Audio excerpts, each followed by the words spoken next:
Good afternoon, everyone. I hope you're all doing well. Today we're going to be discussing biomaterials and their history. My name is Eduardo Longoria, and this is The Process. The Process. Biomaterials, traditionally defined as materials used in medical devices, have a multiple thousand-year history of use and recently have undergone massive growth in efficacy and sophistication. From tattoos to wooden legs to gold teeth to lab-grown organs and maybe one day the cyborgs of science fiction, we'll be discussing the growth and development of these materials and their study. While not for any real medical purpose, the first examples of intentionally implanted foreign materials in the body are tattoos. The ingredients used to make the ink vary significantly based off of the region and demonstrates the ability of the human immune system to tolerate foreign bodies, even when they're not designed to be tolerated. Implants intended for medical purposes appear circa the year 1065 to the year 740 BC, with Egyptians using carved wooden prosthetics to replace amputated toes. The artifact was found at the archaeological excavation of the Thebes West tombs in Egypt. More than just a simple peg leg that one might imagine on pirates, these prosthetics were anatomically correct and carved to fit the user. Along with wood, there are other cases of using animal bone and various metals to make prosthetics. Particularly in dentistry, we see the early examples of biomaterials. Gold, due to its chemical inertness, was commonly used in dental implants up until the late 20th century and appeared in civilizations across the globe. One of the earliest examples, known as an Etruscan artifact of gold wire and a filed-down cow's tooth, being used to replace a lost incisor on a person who lived circa the year 600 BC. Leaping forward by multiple millennia, eye prosthetics that we have evidence of being used during the lifetime of the patient first emerged in the 17th century in the form of painted silver balls.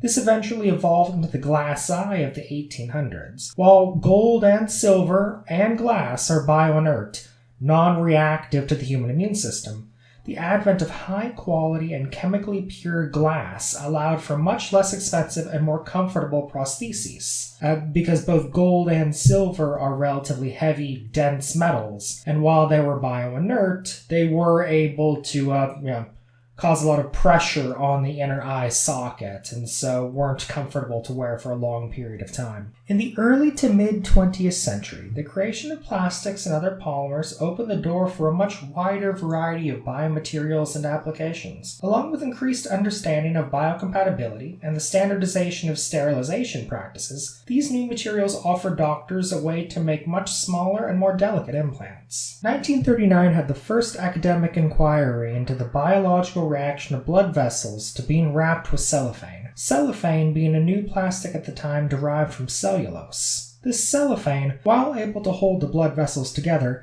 exhibited a, quote, marked fibrotic reaction, just as the nylon used in 1941 did when used as a suture. Further research in the late 1940s attributed the strength of the immune system reaction to impurities in the plastic and found that a new plastic, known as Teflon, did not have the same problems.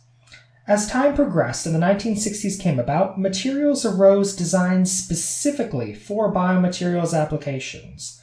Polymethyl methacrylate and nylon were used to manufacture artificial heart valves. In the modern day, materials like hydrogels, biologically produced ceramics, titanium, and bioglass are pushing the boundaries of what can be implanted into the human body. With research in immunology and chemistry came the emerging fields of material science, as well as the discovery of the complement system, and the rise of materials that are not just biocompatible, but bioactive, and able to be fully absorbed into the body. The research that went into the creation and testing of bioactive biomaterials not only makes the full regrowth of a body part possible, but lays the foundation for the production of new organs and limbs. When a material is bioactive and able to be colonized by human cells in the body, the natural question is, can it be colonized by human cells outside the body? And if yes, could you just grow replacements for injured or missing body parts rather than have an implant? At the cutting edge of the field lies research on bioprinting and being able to entirely eschew the need for prosthetics altogether. Bioprinting allows for the organized and controlled growth of cells into a defined shape and onto a biological scaffold. It's already been shown that hearts, livers, and other organs can be entirely rebuilt by removing diseased cells and leaving just the extracellular matrix onto which a bioprinter can print human stem cells. The practice of bioprinting first began in the early 2000s in the university system, of course, and for very, very high cost, and has yet to become affordable and scalable, but shows incredible promise for the future. And now for some things I find particularly worth talking about. As a lover of materials science, I should probably establish the 4 categories of materials and how they relate to biomaterials.